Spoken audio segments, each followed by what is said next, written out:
बर्फ पानी की स्थिति जो हमें गर्मी में राहत प्रदान करती है, वह हमारे ब्रह्मांड में भी विभिन्न रूपों में अपनी अद्वितीयता को प्रदर्शित करती है। यहाँ हम चर्चा करेंगे वह कुछ विचित्र रूप जो बर्फ के हैं। आपने कभी सोचा है कि बर्फ कैसे नीली हो सकती है?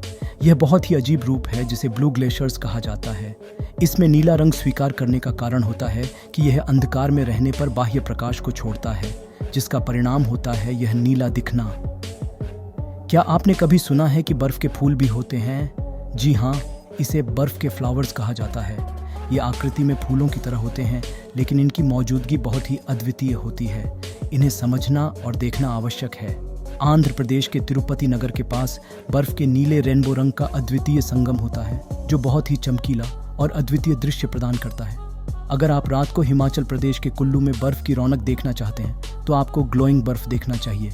ये बर्फ रात में चमकती है और प्राकृतिक रोशनी प्रदान करती है, जिसे देखने के लिए लोग इसे खासी दूर से आते हैं। इस रूप में बर्फ के क्रिस्टल्स विशेष रूप से आकारिक होते हैं और इनकी सुंदरता को देखकर हर कोई प्रभावित होता है।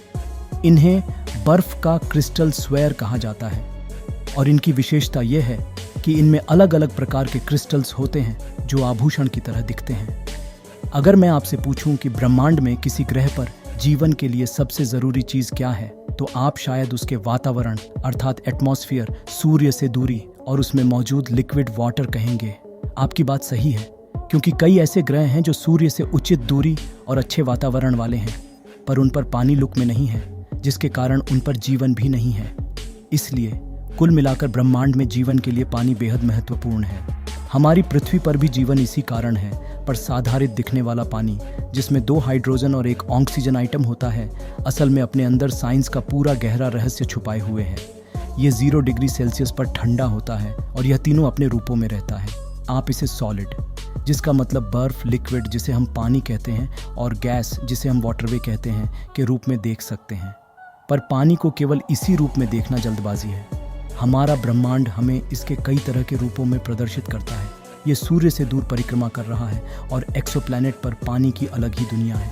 यहाँ पर ऐसा पानी दिखने को मिलेगा जो आपको हैरान कर देगा, क्योंकि इसमें इतने विभिन्न रूप और खतरनाक केमिस्ट्री है कि आप चौंक जाएंगे। एलियन ग्रहों पर मिलने वाले पानी और हमारे ग्रह पर पानी में कितना अंतर है, इन सभी बिना संयमित ज्ञान के बातों को जानने के लिए तैयार रहें। चलिए एक और बार संयमित रूप से अद्भुत ज्ञान की यात्रा पर निकलते हैं। पृथ्वी से 48 लाइट दूर गलीज टाउन टू मून टाफोर बी है पूरा पानी से घिरा हुआ है। वैज्ञानिक मानते हैं कि इस ग्रह का 78% मास अर्थात प्रमुख भार केवल उसमें मौजूद पानी के कारण है। इसकी कोर में भी पानी होगा जो हमारी पृथ्वी के पानी से बिल्कुल अलग होगा। खतरनाक प्रेशर के कारण पानी बिना फ्रीज हुए भी बर्फ बन चुका होगा और इस बर्फ की गुणवत्ता आम बर्फ से बहुत अलग होगी। पृथ्वी से 2 गुना विशाल और 8 गुना भारी होने के कारण इस ग्रह के समुद्र पृथ्वी से कई गुना गहरे हैं। यहाँ इसकी गहराई में आपको साधारित पानी की जगह हाईली प्रेशराइज मिलेगी, जो आपको हैरान कर देगी। इस पर आइस 7 नाम की बर्फ है जो पानी से पूरी तरह अलग है। साधारित बर्फ से ये बहुत ठंडी होती है और इसे 30,000 गुना ज़्यादा प्रेशर पर पाया जाता है। अगर इसे हमारे संपर्क में लाया जाए तो इससे हमारे हाथ तुरंत फ्रीज किया जा सकता है। लेकिन आखिरकार यह आइस 7 क्या है, ये नॉर्मल वाटर से कैसे बनता है और क्या इसमें पृथ्वी जैसी कुछ है जो साइंस को हिलाकर रख देता है? आइए जल्दी से जानते हैं। अगर आप पानी को 0 डिग्री सेल्सियस पर रखें और प्रेशर भी साधारित वातावरण वाला हो, तो यह तुरंत ही बर्फ में बदलने लगेगा।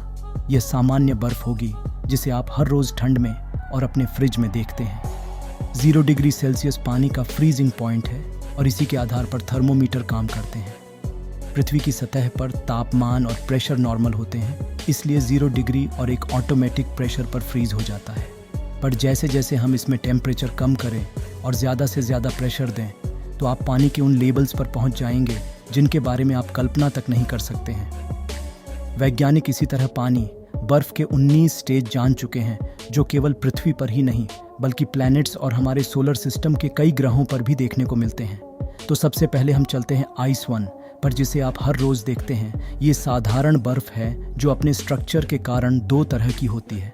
आइस 1H और ice 1C atmosphere hexagonal structure का होता है और इसे हम हर दिन उपयोग करते हैं। ये गिलास से लेकर आइसक्रीम और अन्य चीज़ों को ठंडा रखने के लिए इस्तेमाल होता है। इसे बनाने के लिए आपको पानी को केवल उसके फ्रीजिंग पॉइंट जो कि 0 डिग्री सेल्सियस या 273.15 टेम्परेचर है, तक पहुंचाना है। फिर वह एटमॉस्फेयर के प्रेशर के अधीन अपनी शेप बदलकर आइस 1H बन जाता है। दूसरा रूप, जिसे हम आइस 1C कहते हैं, ज़्यादा स्टेबल नहीं है। इसे तुरंत कूल करने और इसका टेम्परेचर 33 डिग्री सेल्सियस तक लाने और प्रेशर को बढ़ाने पर आइस 1C बन जाता है। ये बहुत ही कम ही स्टेबल रहता है और थोड़ी सी हीट और एटमॉस्फेरिक प्रेशर के संबंध में बदल जाता है। इस कारण वैज्ञानिक इसे आइस 1 के अच्छे मानते हैं, जो कि आईएस की सबसे स्टेबल फॉर्म है। इसके बाद आता है आइस 2, जिसे आप आइस 1 के माध्यम से बना सकते हैं, लेकिन इसके लिए आपको एक अद्भुत प्रेशर बनाए रखना होता है जिसकी आप कल्पना नहीं कर सकते हैं। नॉर्मल आइस को 75.15 डिग्री सेल्सियस पर 300 मेगापास्कल तक कंप्रेस करें। इस तरीके से आप इसे बना सकते हैं, और इसमें देखा जाए तो ये केवल पानी के मॉलिक्यूल्स के स्ट्रक्चर के प्रेशर के कारण बनता है।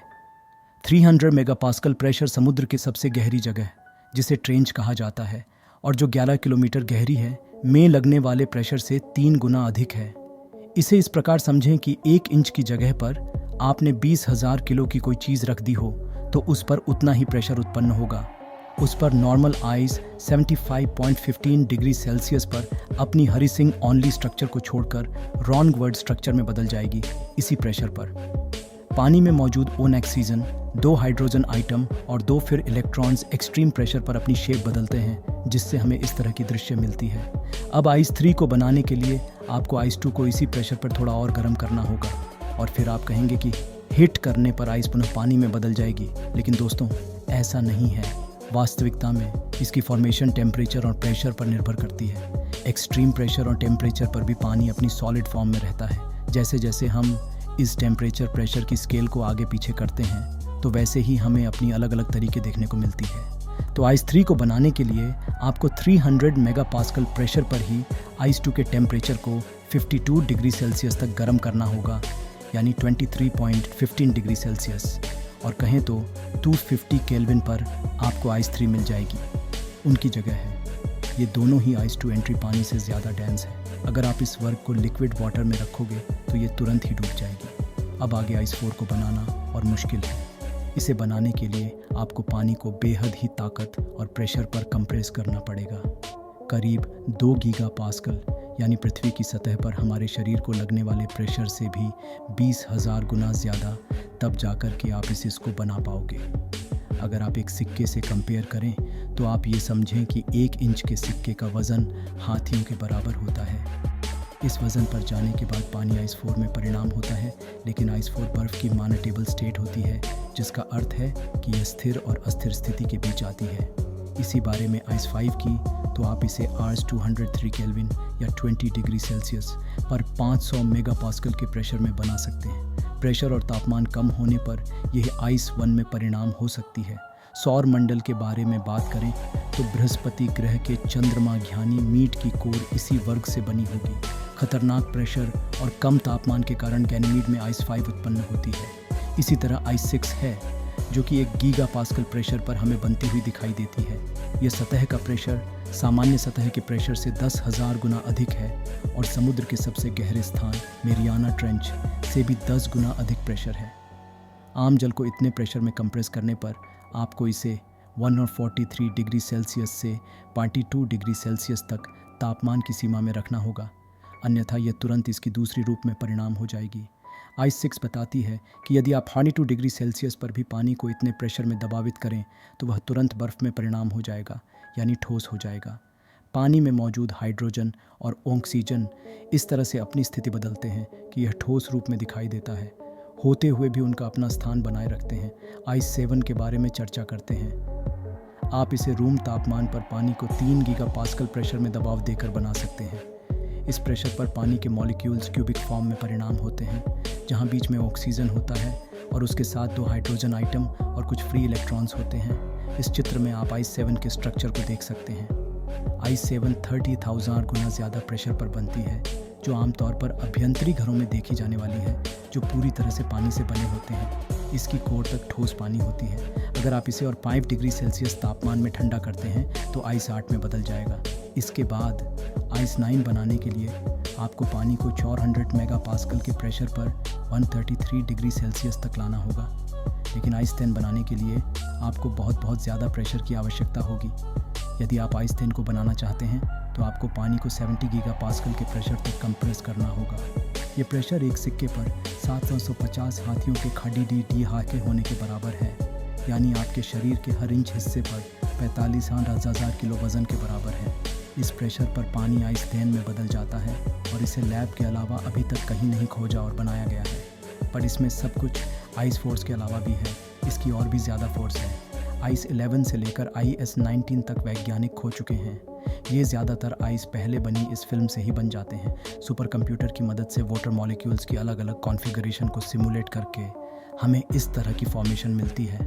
अब तक स्टैंड के बाद की ज़्यादातर फॉर्मेस लय में ही हैं और मैं टेबल फॉर्म में रहने के कारण इन्हें बहुत कम समय तक ही अपनी फॉर्म बरकरार रख पाती है। इसीलिए यूनिवर्स में देख पाना भी लगभग असंभव है। हम पहले पानी के उन फेस की बात कर रहे थे जिनका स्ट्रक्चर एक क्रिस्टल की तरह था।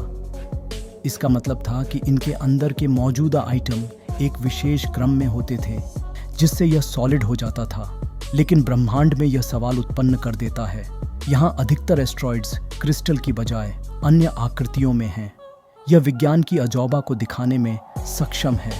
ये आइटम बिना किसी निश्चित क्रम के और अनैतिक अरेंजम के साथ होते हैं जिससे वे सॉलिड लगते हैं लेकिन हर जगह फैले हुए दिखाई देते हैं। इस तरह की आइस 137 डिग्री सेल्सियस पर पाई जाती है। इस तापमान पर पानी अपनी सॉलिड फॉर्म में नहीं आता है और हाइड्रोजन और ऑक्सीजन होते हैं। हम ऐसी दूरदर्शी वस्तुएं बना पाते हैं जो बहुत दूर तक फैली होती हैं और इस वजह से हमें देखने में मिलती है। दोस्तों, ब्रह्मांड में अधिकतर पानी हमारे सोलर सिस्टम के जन्म से भी पहले ही मौजूद था। अगर हम अपने सोलर सिस्टम की बात करें तो हमारे सोलर सिस्टम का 50% पानी जो पृथ्वी के चंद्रमा है और करोड़ों एस्ट्रॉइड सौर कॉमर्स में मौजूद हैं, वह 4.35 अरब साल से भी ज़्यादा पुराना है। ये तब बना था जब हमारा सूर्य तक पहुंचने का भी समय नहीं आया था। आज यही पानी चंद्रमाओं पर हमें विभिन्न पृष्ठों में दिखाई देता है जो वाकई में हैरान कर देता है। तो दोस्तों, मैंने पानी के विभिन्न रूपों की बात की है जो अत्यंत उच्च तापमान और दबाव में बनते हैं। आइस 1 से लेकर IS 19 तक इन सभी रूपों को वैज्ञानिकों ने अध्ययन किया है।